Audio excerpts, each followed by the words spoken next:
ओम वागीशाद्याः समनसः सर्वार्थानामुपक्रमे यं नत्वा कृतकृत्याः स्युः तं नमामि गजाननम्। पार्थाय प्रतिबोधितां भगवता नारायणेन स्वयं व्यासेन ग्रथितां पुराणमुनिना मध्ये महाभारतम् अद्वैतामृतवर्षिणीं भगवतीम् अष्टादशाध्यायिनीम् अम्ब त्वामनुसन्ददामि भगवद्गीते भवद्वेषिणीं। मूकं करोति वाचालं पङ्गुं लङ्घयते गिरिं यत्कृपातमहं वन्दे परमानन्दमाधवं। सदाशिवसमारम्भां शङ्कराचार्यमध्यमाम् अस्मदाचार्यपर्यन्तां वन्दे गुरुपरम्परां। योगिनं विश्वनाथाख्यम् अस्मत्तातस्वरूपिणम् आत्मलाभात् परं लाभं वक्तारं न कदाचन गीतार्थग्रन्थकर्तारं श्रीगुरुं प्रणमाम्यहं। योऽन्तः प्रविश्य मे वाचं धृतिं बुद्धिं प्रचोदयात्। ॐ नमः सभाभ्यः सभापतिभ्यश्च वो नमः। ॐ Friends, we are continuing the Gita regimen today. This is the 22nd session. We are entering the 4th chapter. So the first shloka. Shri Bhagavan uvacha imam vivasvate yogam proktavan aham avyayam vivasvan manave praha manurikshvakave bravit. Imam vivasvate yogam proktavan. Imam yogam proktavan aham. I told this yoga. What is this yoga? Imam yogam. What is this yoga? All the things that were said in the previous two chapters, 2nd chapter and 3rd chapter. Karma yoga, also called buddhi yoga. You see, the karma yoga and the yajna aspect, everything.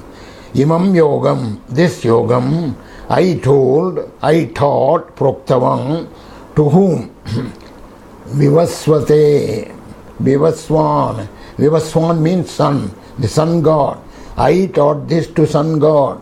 Imam Abhyayam Yogam, this imperishable yoga, eternal yoga, I taught to the sun god. Vivaswan Manave Praha. Vivaswan, that sun god, Manave Praha, he told it, he taught it to his son Manu. That is why that Manu is called Vaivaswata Manu. Vaivaswata Manu means the son of Vivaswan, Manu. And Manu Rikshvakave Bravit. Manu taught it to his son. He had actually 10 sons. So the first son was Ikshvaku. Ikshvaku was the first king of the solar dynasty. Solar dynasty means dynasty coming from the sun, naturally. The sun is the father, S-U-N, sun is the father. His son was Ikshvaku. From Ikshvaku, the line of kings started. So Ikshvaku Vamshaha. In fact, say Ramayana, when Valmiki goes to Narada, very first sarga, Valmiki goes to Narada and asks him, who is the greatest person on the earth? Atmavan Kojita Krodo. Who is the great person who realized his soul, who realized his self as the soul? So, who is that Atmavan? And Narada replies, Ikshvakavamsha Prabhavo Ramo Nama Janaistrutaha. Ikshvakavamsha, in the Ikshvaku line of dynasty, there was one king named Rama. And then he tells the whole story of the Ramayana in the first chapter of Valmiki Ramayana. Then only Valmiki gets it up and then elaborates on it. So anyway, Ikshvaku was the first son. Actually, the original name of Ikshvaku was Shraddhadeva. Ikshvaku was the first of the 10 sons of Vaivaswata Manu. Vaivaswata Manu himself was the seventh Manu on this day of Brahma. Remember, Brahma, in one day of Brahma, there are 14 Manus. 14 Manus. Right? In fact, all these details I have given you in the lecture on Sanatana Dharma number 6 on the cosmic day of Brahma. So in one day of Brahma there are 14 Manus, 7 Manus, 6 Manus have already done their job and gone, time has passed. We are in the period of the 7th Manu, his name is Vaivasvata Manu. So the Lord says, I taught this yoga to Vaivasvata Manu. Imam Yogam refers, as I told you, to the yoga described in the 2nd and 3rd chapter. Evam, so that yoga, the teaching that I gave to Vivaswan, remember Vaivasvata Manu himself rules the entire world is ruled by various Manus at various times of day of Brahma. So one Manu after another, but each Manu is a long time, it's a massive time. Each Manu rules for 71 times 4.32 million years, human years, 71 times. Anyway, so then, evam parampara praptam imam rajarshayo viduhum sakalene mahata yogo nashtah parantapa. 2nd shloka. Evam parampara praptam. So the sun god taught it to his son Vaivasvata Manu. Vaivasvata Manu taught it to his son Ikshvaku. And then from the Ikshvaku there is a line of dynasty, long line of dynasty comes to Rama, Harishchandra, so many people, so many people are there. And in that line, evam parampara praptam, generation to generation, father to son, like that. So, evam parampara praptam, this has come from generation to generation. Imam Rajarishayo viduhu, each one was a great Rajarishi. They were not just kings alone, they were people who realized their self and did the dharmic rule of the entire earth. Evam parampara praptam imam Rajarishayo viduhu sakalene mahata. So much time has elapsed. Mahata kalene. So much time has elapsed. In that so much time, long time, this yoga, nashtaha, it has been lost. Parantapa, hey Arjuna, kalena mahata kalene iha yogo nashtaha. Sa yoga nashtaha. That yoga which I taught to the sun god and from whom by parampara, from generation to generation it has come, it has been lost. What is this Mahata Kalena? Because 27 Mahayugas, 27 Mahayugas have elapsed. Each Manu rules for 71 Mahayugas. One Mahayuga is 4.32 million years. 27 Mahayugas have elapsed. Ours now is the 28th. We are in the 28th Mahayuga. Mahayuga means Kali, Dwapara, Treta, Krita Yuga. So in that Krita Yuga, Treta Yuga, Dwapara Yuga, Kali Yuga, in that order, it goes by cycle. So that is a Mahayuga. So 27 Mahayugas have elapsed. Actually, for each Manu there are 71 Mahayugas, that is the time. So we are in the 28th Mahayuga of the Vaivasvata Manu's reign. Today we are going to have a rationalist before us who keeps on asking lots of questions. So the first question the rationalist is, how do you know? You are saying all these numbers, how do you know? You see, India has been criticized for its lack of historical sense, but not so. In every ritual, particularly at the time of death of an individual, when the rites, rituals are done, the very starting point, they list the time and date according to the eternal calendar. So from that kind of thing, they remember each day. You see, today is Saturday because yesterday was Friday. No other reason. Yesterday was Friday because the day before was Thursday. There is no other reason. So like that, it is, this year is 2014 because the previous year was 2013. So like that there is a calculation. The calculation has been brought to us, kept as a record by each ritual function, whether it is good, auspicious or inauspicious. Each ritual function has kept it alive, and this way we have parampara praptam. It has come from generation to generation. That is how we know. So this is the 28th Mahayuga in the Vaivasvata Manu's reign, and in this 28th Mahayuga we are in Kali Yuga. The previous Yuga was Dwapara Yuga. The previous to that was Treta Yuga. Previous to that was Krita Yuga or Satya Yuga. 4 yugas. 4 yugas are 4.32 lakhs of years. 4,32,000 years. You see? So that is the duration of Kali Yuga. Dwapara Yuga will be twice that. Treta Yuga will be thrice that. Krita Yuga will be 4 times that. So 1 plus 2 plus 3 plus 4, it is 10. 10 times Kali Yuga is a total Mahayuga. That is why the Mahayuga is 4.32 million years. So see, from lakhs, 10 lakhs is a million. So then, that Mahata Kalena, in these 27 Mahayugas, things have changed and it has been lost. Right? Sayeva ayam, it is that yoga, third shloka. It is that yoga. Sayeva ayam maya tedya yoga prokta puratana. Sayeva ayam maya te adya. If only you learn little Sanskrit, slowly you can pick up all these words and their meanings. The words are simple. Gita is not complicated at all. It is very rarely it uses complicated words. Sayeva ayam maya te adya. Sayeva, that itself.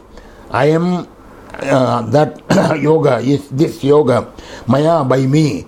Te adya, to you, today. Yoga adya, that yoga. Proktaha puratanaha. That ancient yoga has been told to you. That same yoga which I taught to sun god once upon a time. Why did I tell you that? Because Bhaktosi me saka cheti rahasyam hetaduttamam. Look at the affection, compassion of the Lord.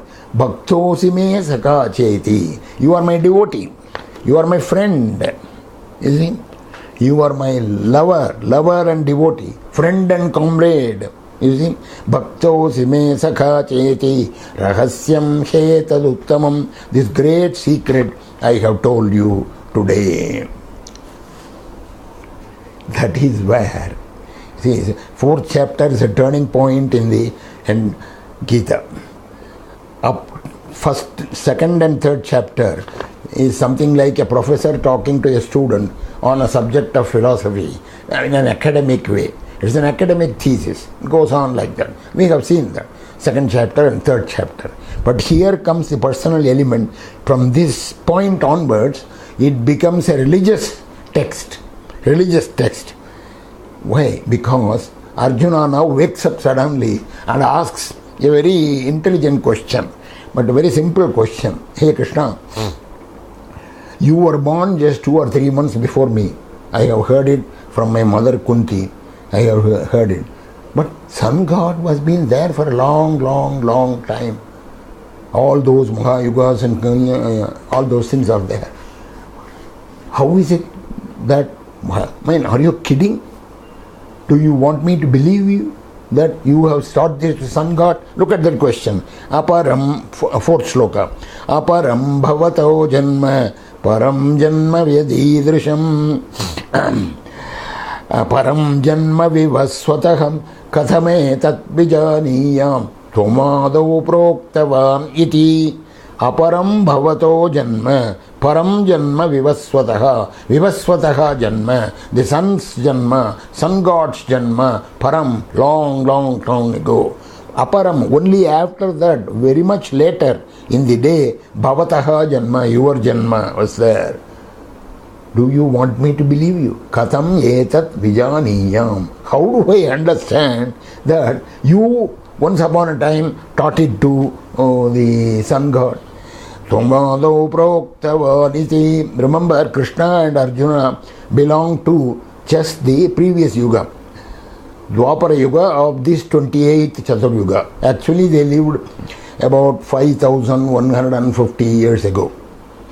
You see, it's all, as I told you, it is all known very correctly. The date of Mahabharata has been researched and fixed.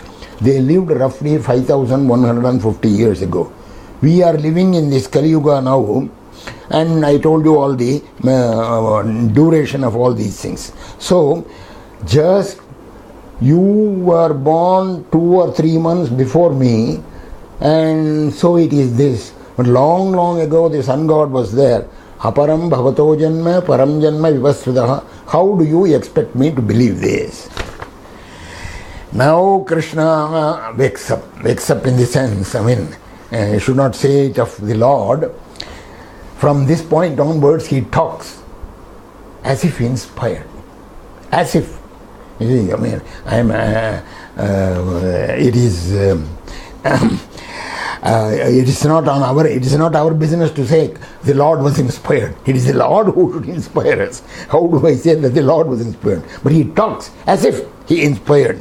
So he described Bahuni me, 5th shloka.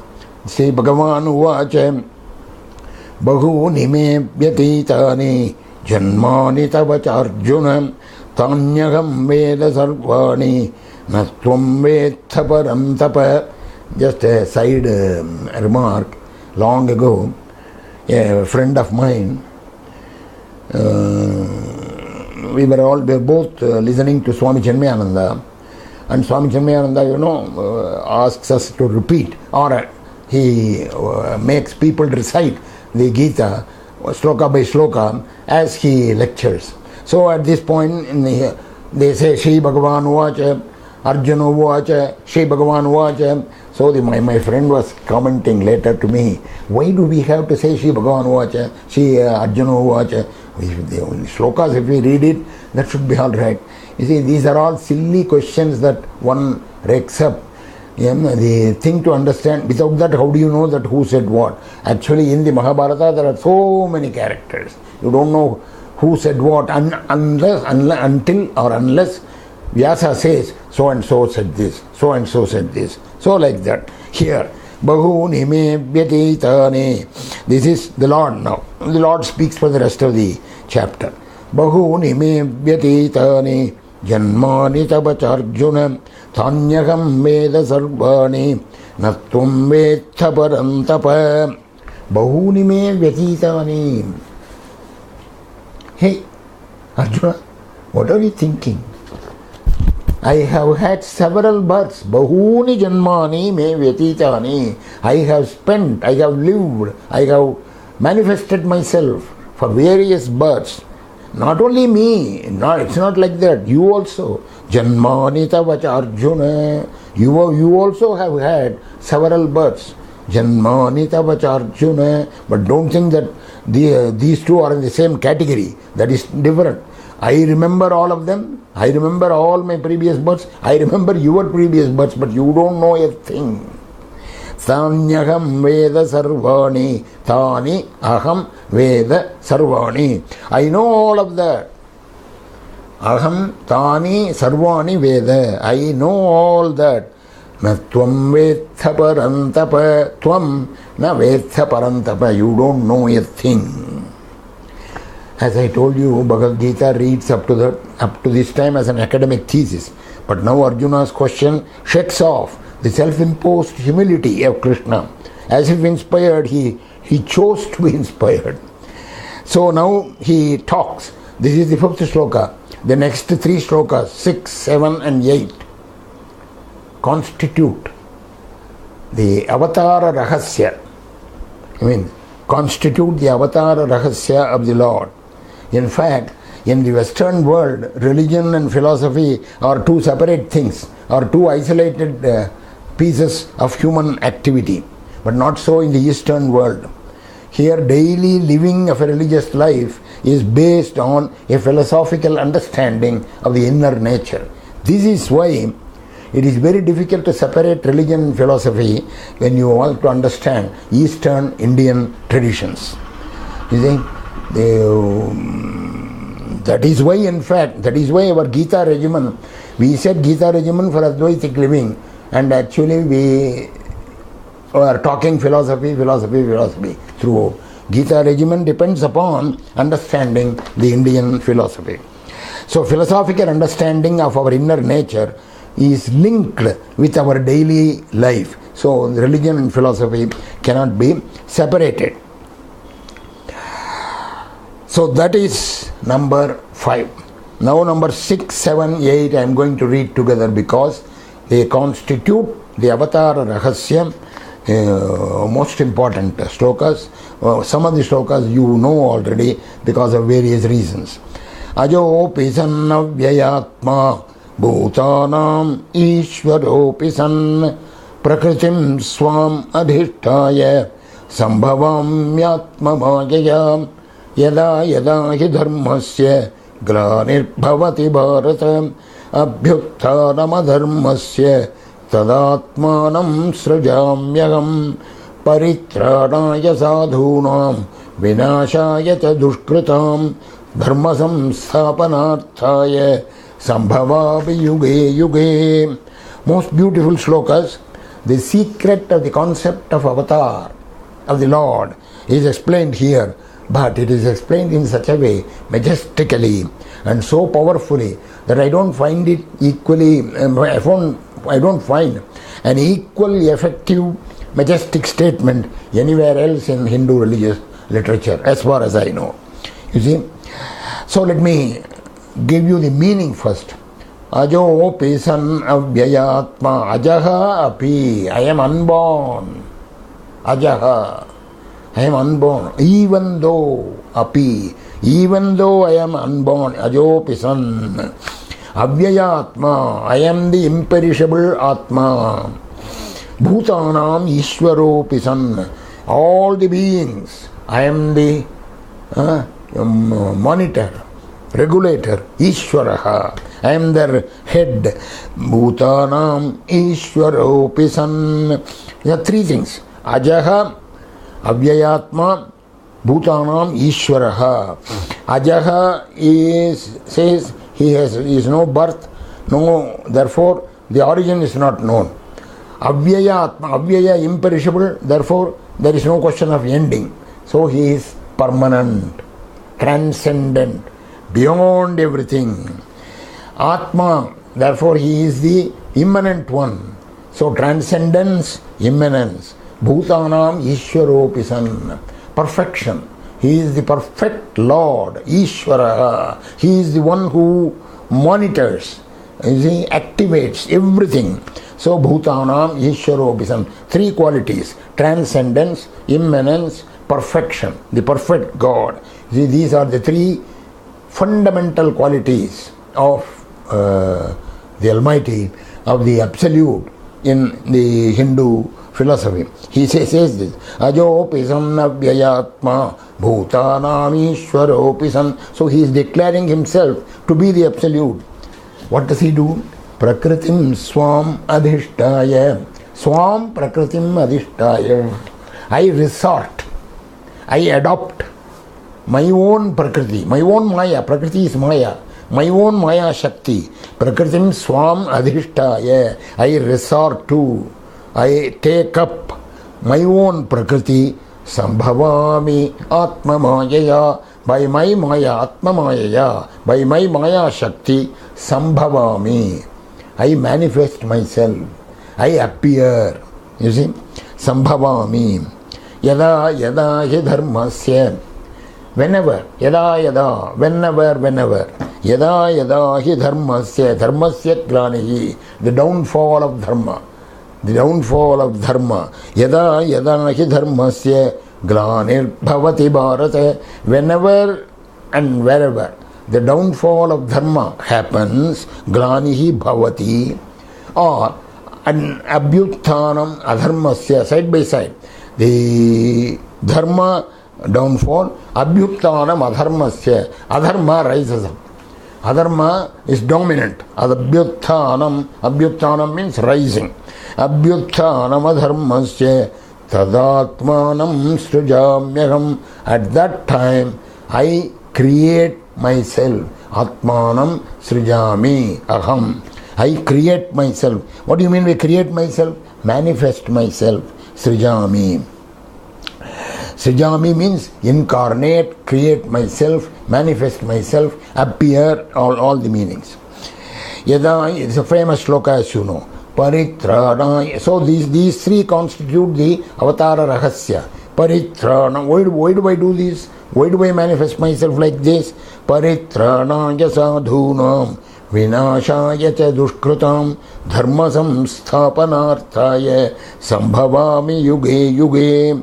Sadhunam paritranaya, the good things, the good people, sadhunam paritranaya, to protect them. Vinashaya cha dushkritam, the bad doers, do-gooders. Sadhu is do-gooder, dushkrita is do-badder, if you want, if you use the English like this. I don't think there is an English like that. But the point here important is, he is not saying the good people, sadhus, and the other people are poppies. He is not using the word poppy. Poppy is very rarely used in Hindu, and the concept also, because sin is the only thing that is condemned, not the sinner. Sinner has always a salvation by doing something. You see? So sin is the thing that is condemned. You look at the word here, dushkritam, those who do bad things. He is not saying poppy. Those, in fact, later in the Gita itself, it is going to say dushkriti now, the doing bad things. So he uses the same word every time when he wants to refer to such people. Paritranaya sadhunam, to protect the good ones and to destroy or prevent the bad ones. Dharma, unestablished dharma. Dharma samsthapanarthaya. To establish dharma, sambhavami, I manifest myself, yuge yuge, every yuga, not once, several times. You see, Srijami, I incarnate, I create myself, I manifest myself, I appear in visible form. Visible form. Actually, he is a nirakara. He has no form. He is nirakara. But he comes down as a narakara in the form of a human being. So from nirakara form, he comes to a narakara form. Vedanta is very clear on this point. The mysterious power called Maya Shakti expresses itself whenever and wherever it is divinely willed. This is easily said, but not so easily understood. Scriptures repeatedly declare that ice and steam are but water.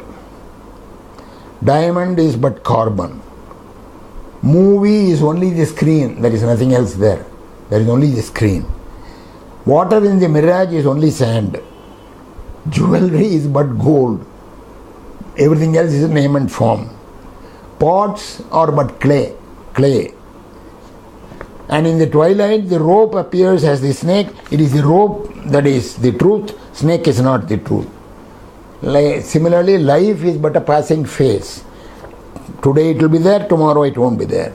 Brahman alone is the permanent truth.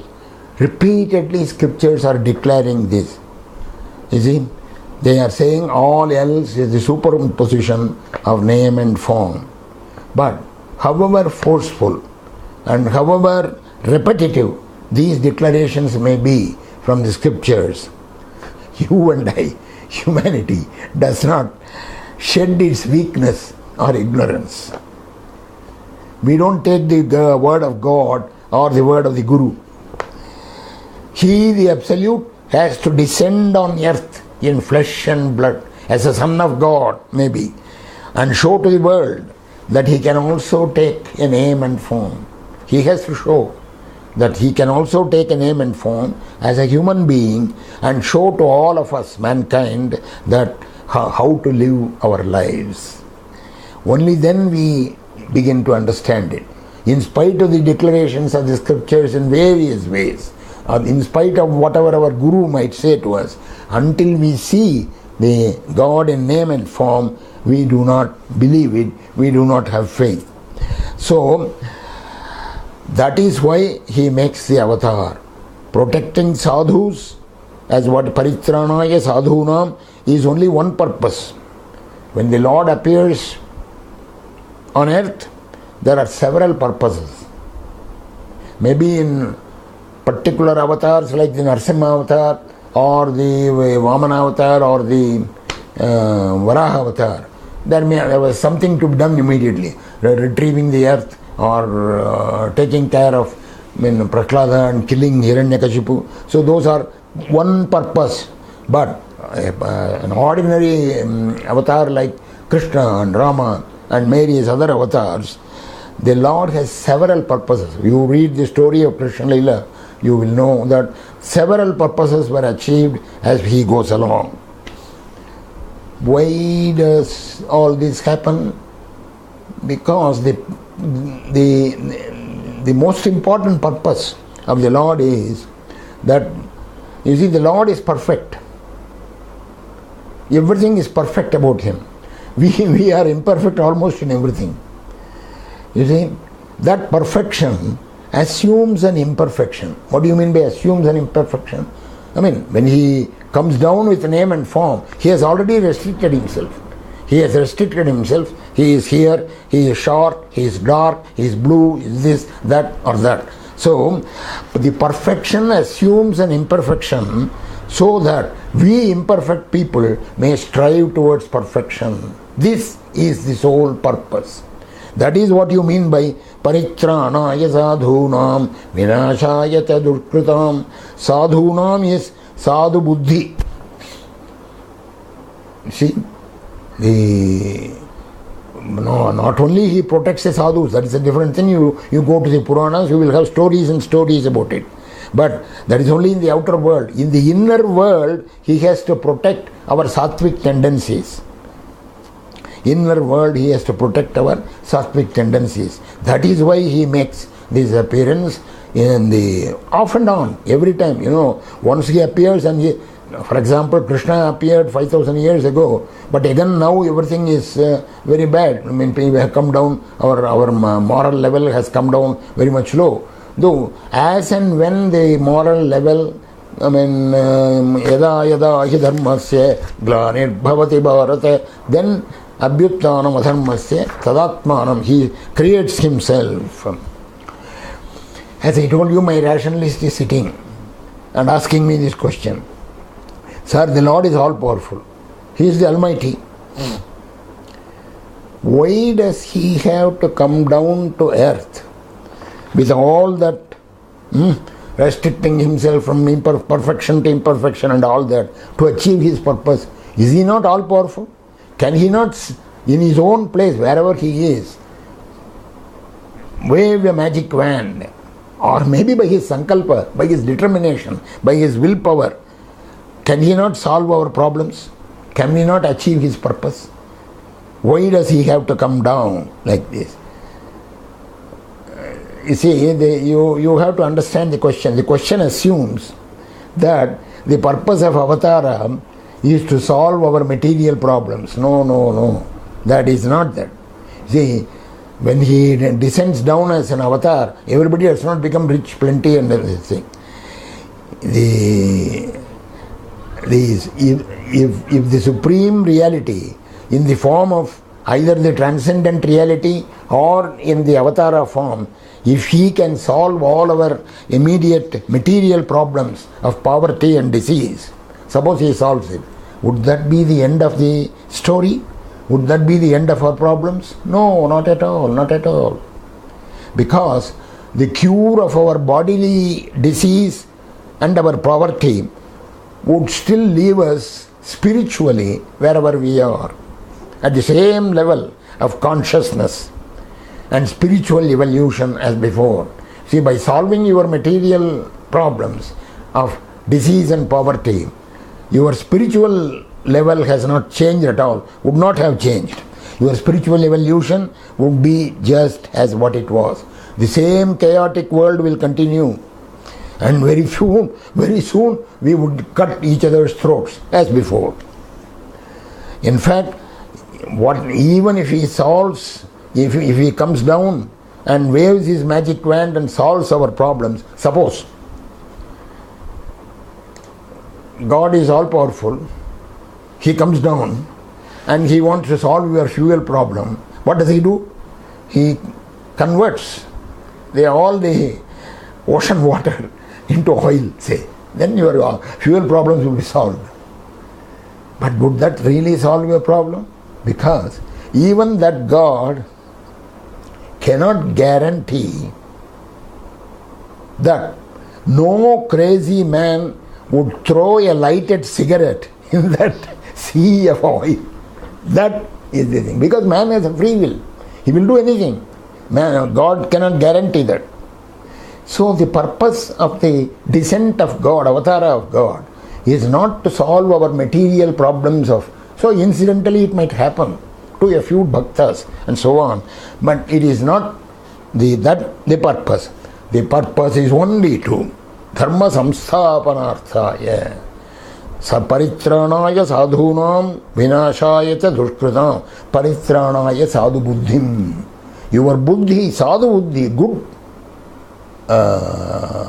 tendency has to be protected, has to be preserved, has to be enlarged, has to be widened. That is what it has to be done. You see? And your durbuddhi, everybody has a durbuddhi in him. That durbuddhi has to be killed, vinashaya. That durbuddhi has to be killed. This is the purpose. His purpose is only to establish faith in the existence of a higher reality and the truth of all spiritual laws, so that man may have the strength to turn towards dharma and steadfastly work for the spiritual uplift of not only himself but all his contemporaries. This must be the purpose of the Lord. Actually, there are two aspects of the avatara concept. One aspect is his descent, to do whatever he has a purpose. I mean, there might be a person like Kamsa or Ravana, he has to be killed and so on. But there is another aspect, the ascent of man on the spiritual ladder, the ascent of man to the divine nature and consciousness. As we are going to see another shloka now, Madbhavam Agata, we have to rise up to the being, divine nature, the being, the nature of the divine being. So Madbhavam Agata, his being. So that is the purpose. So these three shlokas are very important, as I told you. Ajopi Sannavya 6th shloka, Yada Yada Hi Dharmasya 7th, and Paritranaya Sadhuna, beautiful epitome of the avatara concept. We continue now. Janma karma cha me divyam evam yo vetti tatvataham tyaktva deham punarjanma naiti mam eti sorjuna. One who understands this, Janma karma cha me divyam evam yo vetti tattvataha. Evam, thus, yaha vetti, he who knows, tattvataha, the truth. Janma karma cha vetti, my birth and my function, my action. You see, even in the case of a birthless one, he is Aja. There is, in reality, there is a simulation of birth through Maya. When he appears on earth, it is Avirasit, he says. When Krishna was born, Vyasa describes it not as a usual birth, he just appeared. Right? So, simulation of birth through Maya, that birthless one. And that even in the case of the actionless one, he doesn't do any action. Actionless one, there is a simulation of action with the purpose of favoring others. This, he who knows this, as a result of the manifestation of one's own reality, right, does not get rebirth. Janma karma cha me divyam evam yo vetti tattvata. He who knows the truth of my janma and this karma, tyaktva deham, after leaving the body, punarjanma, another janma na eti. He does not get. Mam eti, on the other hand, he comes back to me. Mam eti saha Arjuna. That is number 9. Number 10 is a very important shloka. Vitaragabhaya krodha manmaya mamupashtrito bhagavo jnana tapasa puta bhava. In the second chapter, shloka number 64, when we were discussing the Sita Prajna thing, I drew your attention to shloka number 64. Ragat dvesha viyuktaistu vishayanindriyaischaran. He who, without raga and without dvesha, without attachment, without hate, without attachment, without aversion, dvesha, vishayan indriya, but still indriya hi charanne vishayan, moving about, interacting with the sense objects, through the senses. Ragadvesha viyuktaihi. Without the raga and dvesha, such a person with a prasadam adhigacchati, he obtains my prasada, he says that. So, such people, vitara gabhaya krodha. Vita means devoid of raga, bhaya, krodha. Raga is attachment, bhaya is fear, krodha is anger. Manmaya mamupashtritoha. There are 3 important words here. Manmaya mamupashtritoha jnana tapasa puta. And then they are madbhava magata. Manmaya means they are absorbed. They are already in me, Brahma Bhava. Manmaya, man, ma, in me, maya. They are full of me. They are in me. Brahmavid Brahmaiva sthitaha, he is going to say later. Mam upashrito, resorting only to me. Mam upashrito.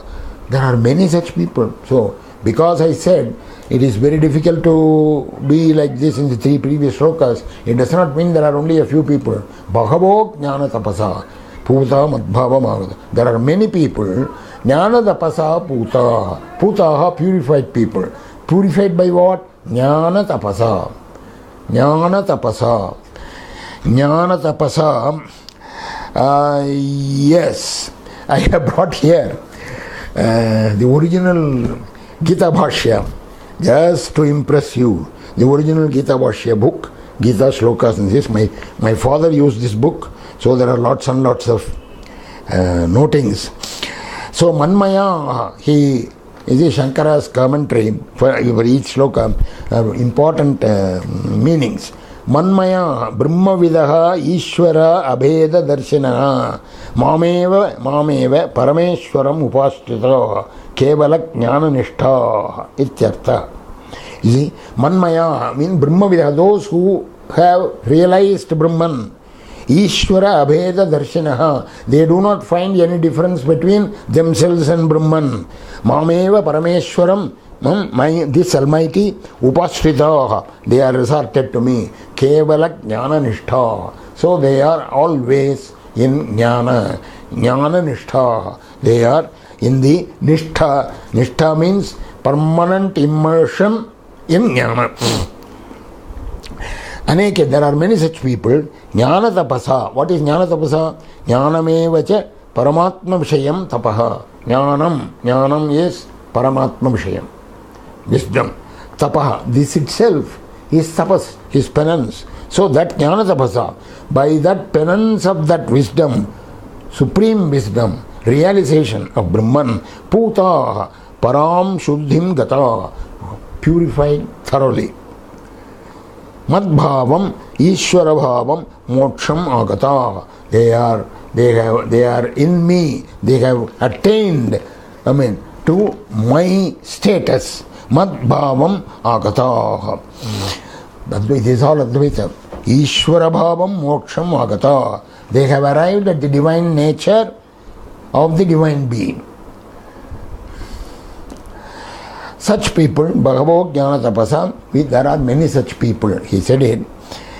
And in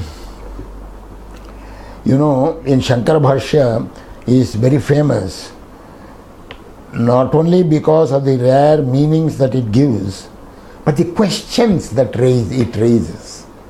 You see, it's a dialectic form. Shankara, at every 3 lines, he raises a question. He takes a word, he gives a meaning, but immediately he raises a question whether that meaning is all right. And then he answers it. And in that answer, another question is raised. He goes on like this. So that is how the entire Gita has been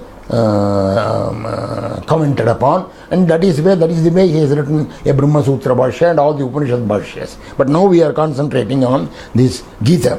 He is a role model for all future Bhashyas that way. You should know enough Sanskrit to enjoy the style and the majesty of his writing. Just 2-line shlokas will be there, but he will write pages and pages of Bhashya. You are going to see one of those shlokas in the 4th chapter. Uses lots of examples, lots of logic, lots of everything comes into play, right? And before almost every shloka, there is an upodghata. What is an upodghata? A kind of a preliminary to the next shloka, which connects the previous shloka with the next by means of a question that he raises, so that the next shloka becomes or satisfies as an answer to that question. So here he questions.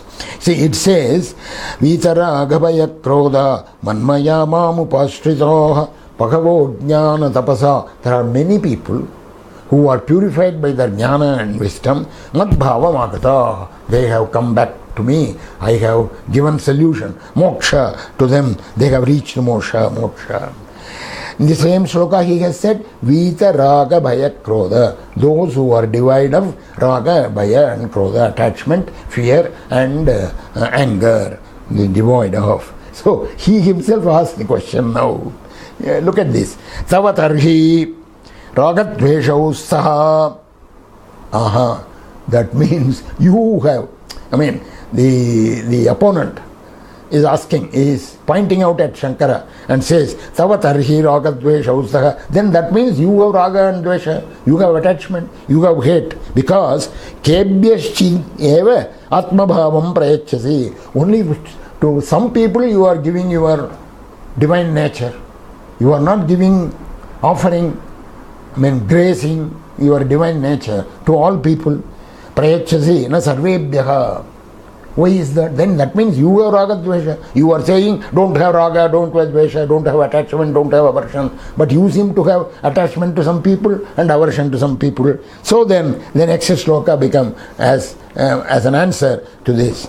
Yatha mam prapadyante tam sataiva bhajamyaham mama vartmanu vartante manushya partha sarvashaham.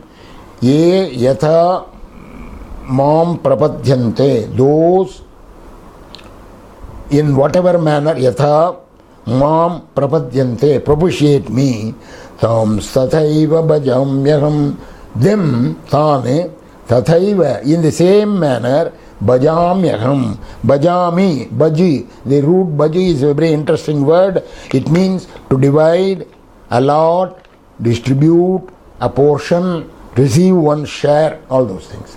So he apportions, he grants to them that which they asked. The way they have propitiated him, they approach him in different manners and with different objectives. You see, most of their objectives is finite, is material objective. Finite objective, remember, is not consistent with moksha objective. You see, you cannot ask for all this and also moksha, because all this is trivial and they don't exist. And so long as you want only this and that and that and this, you will get only this and that and that and this, nothing more material.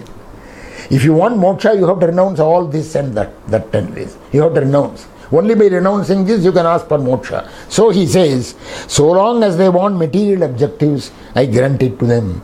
All this Shankara explains in the Bhashya, in the meaning of the shloka.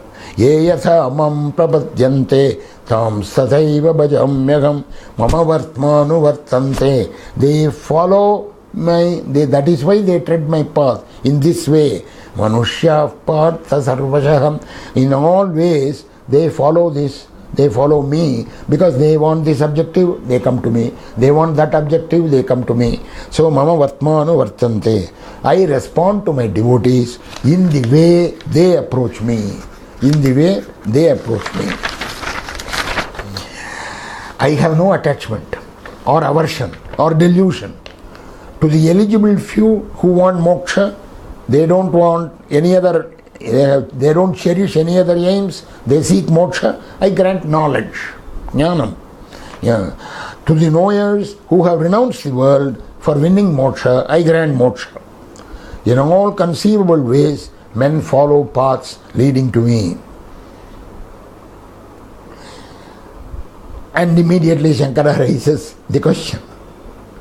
Look at the way in which he was 16 when he wrote all these bhashya in Kedarnath or someplace, Badrinath.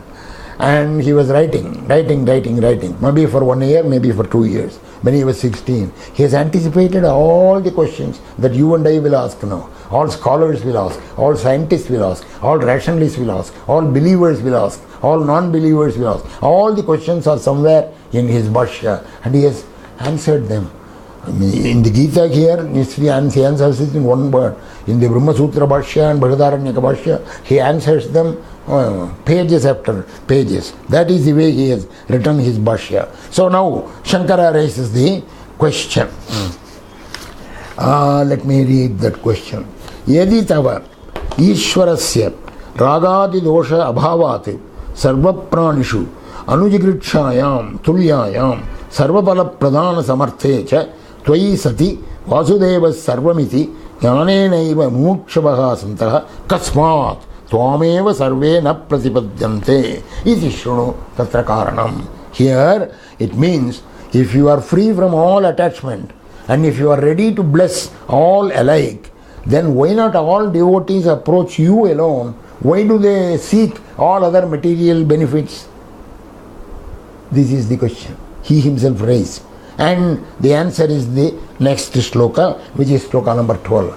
Kankshanta karmanam siddhim yajanta iga devato Chipram himanushe loke siddhir bhavati karmaja. Kanchanta karmanam siddhim. Most men desire the fulfillment of their works and objectives. Karmanam siddhim kanchanta. Karmanam, work. Siddhim, the success of their work. Kanchanta. All people want the success of their action in this material world. Yajantaiha devata. So for that they propitiate different gods. They do different rituals. Chipram himanushe loke siddhir bhavate karmaja. In this human world, in this world of humans, they obtain it. By doing this kind of ritual, by doing propitiation to the various gods, they obtain what they want. Chipram, very soon, manushe loke, in this human world, siddhir bhavate karmaja. The karmaja siddhi, the fulfillment of their action, karmaja. Karma means action, ritual or propitiation. From that arises a success that Chipram bhavati, very soon it happens. So they offer sacrifices to the various gods and personalities. The fulfillment that is born of works, because they are doing this ritual or propitiation without knowledge, without the Brahmajnana. This is very swift and easy. Material objectives, very swift and easy in this world. But it is easy only in this world. This thing will not happen in the higher world, divine world. In the divine world, if somebody wants something, he has to come here and do tapas. You know, you go to any temple, they will say Indra came here and did tapas, Brahma came here and did tapas, he did this yaga, that man, all the divine people, Surya came and did this yaga here, he says. So this you will hear from all the temples. Why is it that the divines have to come to the bhumi, karma bhumi? This is called the karma bhumi. You see, this is where actions take their fruit. So, the other worlds, it is not so. That is why the divine beings come to this human world to do tapas or to propitiate the Almighty. But there is the other thing, the divine self-fulfillment in man by the sacrifice, by propitiation, tapas, with knowledge, jnanena saha tapas, to the Supreme Godhead, it is a difficult one. Those results belong to a higher plane. They are less easily grasped. Manushe loke, in this world, why is it varnashramadhi karmadikaraha iti visheshaha? The specialization to this human world is there is a varnashrama dharma. There are 4 varnas, there are different ashramas, each one has a certain regulated things limited to that varna, to that ashrama, and therefore it is a kind of a limited form it is given to him. This special feature makes him eligible to undertake works prescribed by scriptures for those who conform to the varnashrama. So that is why this varnashrama dharma is not there in the upper world, divine world. So that is why the results are swift here. The varnashrama dharma is the thing that makes it. So Shankara himself raises the question, why is this varnashrama dharma confined to the human world alone? Why should it not prevail in other worlds as well? He is going to explain in the next shloka. Chaturvarnyam maya srishtam gunakarma vibhagajaham tasya kartaram apimam vidya kartaram avyayam. Major shloka. I created this Chaturvarnyam, these 4 varnas. Varnas are not castes. Castes are man-made. Varna is a universal thing about the varnashrama dharma, varna system. I have written a great article, I will give you the URL very presently. So that shloka, with that shloka we will begin our next lecture. You can see that varna article of mine, take it as a homework, read that before you come to my next lecture. See that, note down that URL. There is a URL for my articles, and there you click varna system, you will get that article.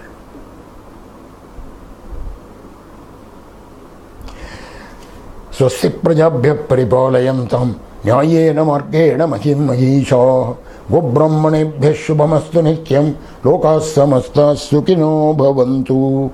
Om Tat Sat.